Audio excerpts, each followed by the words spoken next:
Hey everybody, and welcome back to my weekly reading vlog.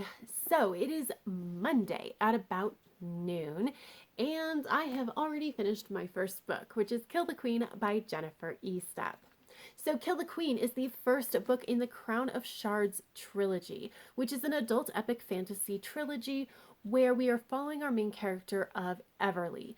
Everly is like technically a royal, but she's like 17th in line for the throne, so nobody really cares. She doesn't have a ton of power. And then one day, the crown princess decides that she is going to kill her mother to get the throne. And in the ensuing massacre, also kills all of the royal cousins so that nobody can then challenge her. She tries to kill Everly, but unbeknownst to basically everybody but Everly, Everly's actually immune to magic, and so she manages to escape with none the wiser. She gets out of the palace and ends up joining up with a gladiator troupe where she learns how to fight so that she may one day kill the queen. So like I said, I finished this, which may come as a surprise because at the end of Saturday night, I was on page 78, and this bad boy is almost 450 pages. But here's the thing. I knew that there was going to be a point where I would get to that point and I would just be super invested and I would fly through it.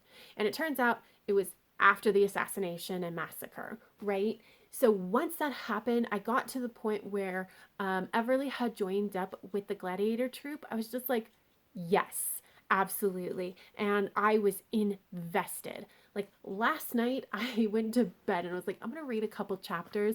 And then I read until 1 a.m. And then I finished it up this morning.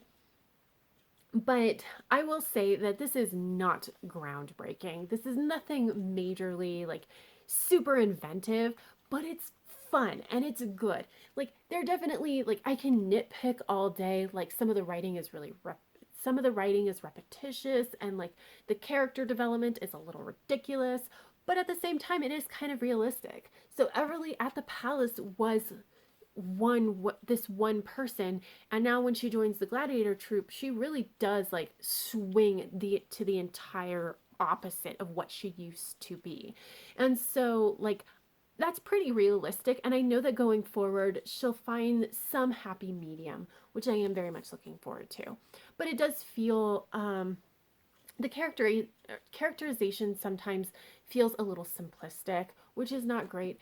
But honestly, like the writing is really sucks you in. It's just, like I said, it's really, really fun. So I enjoyed my time with this, even with all of those nitpicky things, and I ended up giving this 4 stars.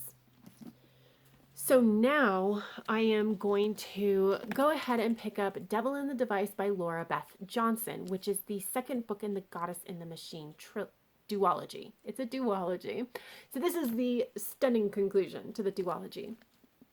But essentially in Goddess in the Machine, we are following our main character of Andra, who is put into a cryogenic sleep and is supposed to be woken up after 100 years, but is not woken up for 1,000 years. So when she wakes up, she does not recognize where she is or the people or any of the customs or anything. And so she is trying to navigate this world while the population at large thinks that she's a goddess, and the local leaders are trying to use her to their own benefit. And the story kind of goes from there. And obviously this is a continuation of that original story. I am excited to get into this. I thought how we ended that first book set up for some really interesting things that I am hoping we get explored in this particular book. We shall see how it goes. I would like to read this pretty quickly, but we shall see how that actually turns out. Like, honestly, I would like to finish this within a couple of days, which is maybe a little bit ambitious. I don't know. We shall see. Watch this space to see if it actually happens. But that is all I have for this particular update. So until next time, bye. Hey everybody, it is Wednesday at 11:30 in the morning, and I have a couple of things that I wanted to talk to you about. So, first off, remember last clip how I said, oh, I'd love to finish Devil in the Device in a couple of days? Well, That is so not happening because I'm only on page 12. So I am here to give a public service announcement that you should really plan on reading Devil in the Device very quickly after you read Goddess in the Machine. Not just because it's a duology, and duologies tend to be one long story broken up into two different books, but also because the languages. So the whole thing about Goddess in the Device, which I appreciated but also kind of slightly resented, is that one of our perspective characters, Jade, is one of the locals from 1,000 years in the future. And in that time, there has been enough drift in the English language to form really its own dialect, which is completely realistic. I really appreciate the author for doing this. Also, they seem to have come up with the rules of how this language works, or how the dialect works, how words are used, and that kind of thing. So it's very, very consistent. You can pretty easily figure it out. The first 4 or 5 chapters from Jade's perspective in Goddess in the Machine were a little bit rough to get through, but once I knew the rules, it was fine. Well, I've forgotten all the rules because I waited too long between these two books. Understandably, because Devil in the Device was not even out after when I finished Goddess in the Machine. But I did wait too long. I've forgotten all the rules and now I have to relearn them. And unfortunately, our first chapter is from Jade's perspective, so I'm having to relearn them immediately. And so I'm just not enjoying it, and so I don't really want to pick it up. Now, I will get over myself and just figure it out, but that is why I'm only on page 12, is just because I have to relearn these rules for this dialect. So yes, very strongly recommend that if you're going to read this duology, you read the two books pretty close together. And then the other thing that I wanted to talk about is just to let you know that I am going to, going forward, I am pretty much just going to have either 2 or 3 videos per week, dependent on how much content I have for the week. So basically, when I had slightly changed it before, it was more like I'm aiming for 3 videos, but sometimes things happen and I'm not going to stress if something happens. And now it's much more like just how much content do I have? And I'm making this change because I'm finding that basically 2 videos is sometimes too little and 3 videos is sometimes too much. And part of that being that the reviews are kind of kicking my butt, honestly, because not every book deserves a review, and trying to make sure that I have enough, that I'm reading enough review-worthy books to have a review every week is meaning that I'm prioritizing books that are review worthy sometimes over the things that I actually want to read. So for example, Devil in the Device is a book that I really want to read, but I wasn't necessarily planning on reading this next. However, because I needed a book that was review worthy, it kind of leapfrogged over what I actually kind of wanted to read, which was the next book in the In Death series by J.D. Robb, which I have picked up from the library and has been sitting on my shelf for 4 weeks, and I just haven't gotten to it yet. I don't really like that. It doesn't really make me happy. It also means that I have to be much more conscious of how quickly I am reading. And so, for example, being on page 12 was not the plan, and it has definitely messed up my plans for videos for this week. And instead of just saying I'll do a filler video, which I don't like the idea of, I'm just I just won't post tomorrow. So obviously you'll see this reading vlog in the future, but that's the explanation of why there wasn't a review. And just going forward, 2 or 3 videos. I dropped the book on the tripod. Apologies. But that's just why going forward, it'll either be 2 or 3 videos, dependent on how much content I have to bring to you. So that's it. Hopefully for Devil in the Device, I am able to pick up the pace a little bit. I would like to finish this week. I don't want to spend, here's the thing. Once I get into it, I think once I get to page 50, I will be much more comfortable with the rules of this English dialect, and I'll be sucked in, and it will just fly by. I will want to read this book in one sitting kind of thing. I just have to get there. So that is the plan. Just to get to page 50, and hopefully that'll be the turning point where I just get sucked into the story. So, there you go.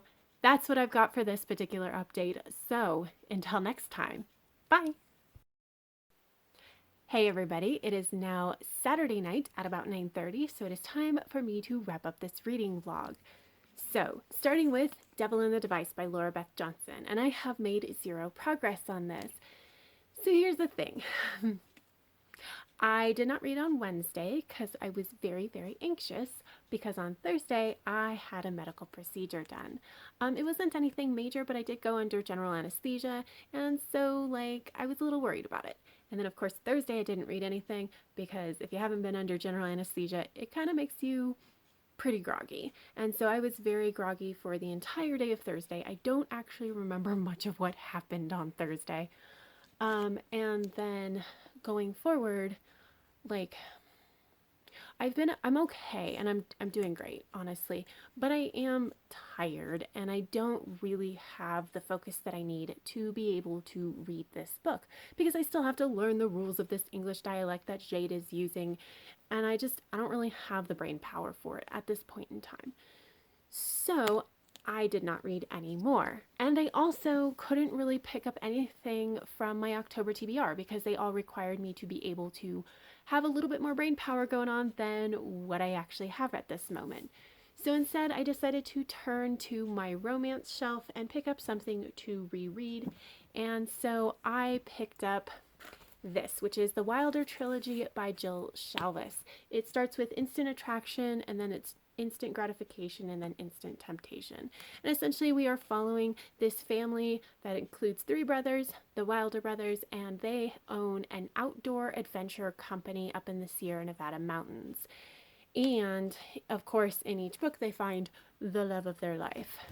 In Instant Attraction, we are following the youngest brother, Cam, who was a world-famous snowboarder until he had an accident, and now he can't really snowboard on that level anymore. And his love interest is Katie, who also survived an accident, but this one was the Santa Monica Bridge collapsing, and she was the only survivor.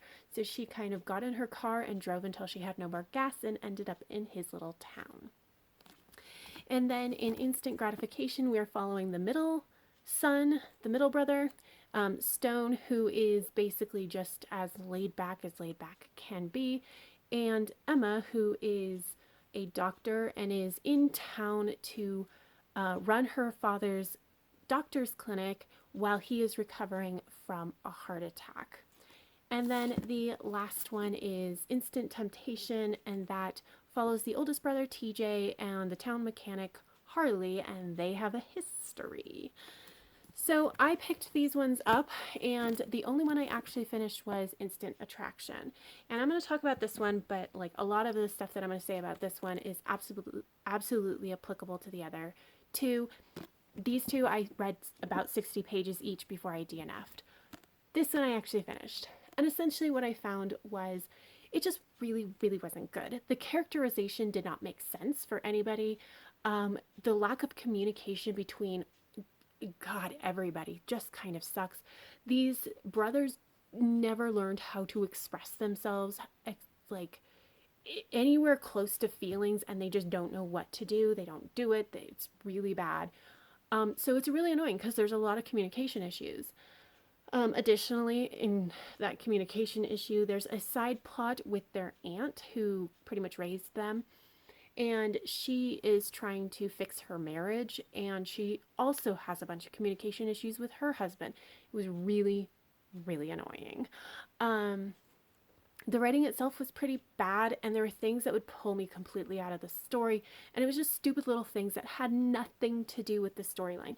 So it'd be one of the brothers is walking through the forest, and a wasp flies by, and they swat at it. And I'm just no, you don't swat at wasps, because wasps are full of anger and murder. They will sting you. You leave wasps alone. They're great for nature. Don't touch them. And I'm an outdoor person should know that. So it's that kind of really silly things that's just not quite right, that just are littered throughout these books. Additionally, probably apart from just how like generally not good the writing was, the other thing that I really, really struggled with is this is very um, sex forward, but like sex is a substitute for emotions and romance. And I'm not really down with that. So there was a lot of like talk about what their bodies look like and how the other person's body made them feel and all of that kind of stuff. Sex and sex adjacent stuff, which I don't mind sex, but I don't want it as a substitute for emotions or a substitute for romance. And that's kind of what this is. It was like there wasn't a ton of emotions there. They kept saying that there was, and I'm like, okay, but show me why you actually like each other than just you're hot for each other. And I just really didn't quite get enough of that to truly buy into this relationship or the others. Of course, the others I didn't get that far into. So, like, it really wasn't my whole thing. I'm like, okay, whatever. Not. So, it's just really not what I'm looking for from a romance.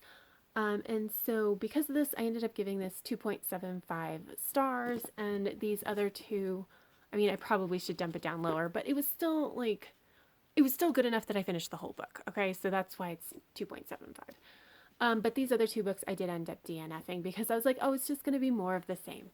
Great. Um, so, yeah, all three of these. I finished one and DNF'd another two. So this is actually a really interesting thing because when I set up my goals and how I was going to assign points for the book to the books for my goals, I didn't really take into account DNFs and what I'm going to do with them. So because this is a reread from my romance shelf over here, this book that I finished is worth 2 points, but I never really specified what to do with these other two that I DNF'd. And what I think I've come to the conclusion is that I'm going to give myself a point for each. Um, I think this is going to be on a case-by-case basis with my DNFs and how I feel about them, which is very nebulous, and I don't generally like to do it that way, but I also don't know what else to do. So, but generally speaking, I made it 60 pages in, which was a good try. I'm not giving myself the full points because I should have gotten way more for both of these books, but I do get a point because I did try to read them. But now now that I have read one and attempted the other two, they can just leave my house because they're not good enough for me to keep, which is actually kind of nice because now this shelf has actually a little bit more room for me to put books there. So because I'm still feeling a little bit fuzzy, the next book I'm going to pick up is Immortal and Death by J.D. Robb. This is the third book in the In Death series. So the In Death series is an adult science fiction murder mystery series where we're following our main character of Eve Dallas, who is a homicide detective in the future. And obviously there's murder that she needs to solve. I don't actually know what the murder is for this particular book. I generally don't read the descriptions because I know that I generally like the murder mysteries. I like the characters. I'm going to continue in the series. I don't really care as much because I know I'm going to like it well enough anyway. So this is what I'm going to pick up because these are really quick and easy reads. And then hopefully I will be in a place where I can get back to Devil in the Device. So there you go. Those are all the updates as well as my plans for next week. So that is it. If you have any thoughts or feelings about what I have been reading this week, please leave me a comment down below. I would love to hear. Or if you just want to let me know what you've been reading, I'd also love to hear about that. But that is all I have. So if you like this video, please give it a thumbs up. And until next time, have happy reading, and I will see you in my next video. Bye.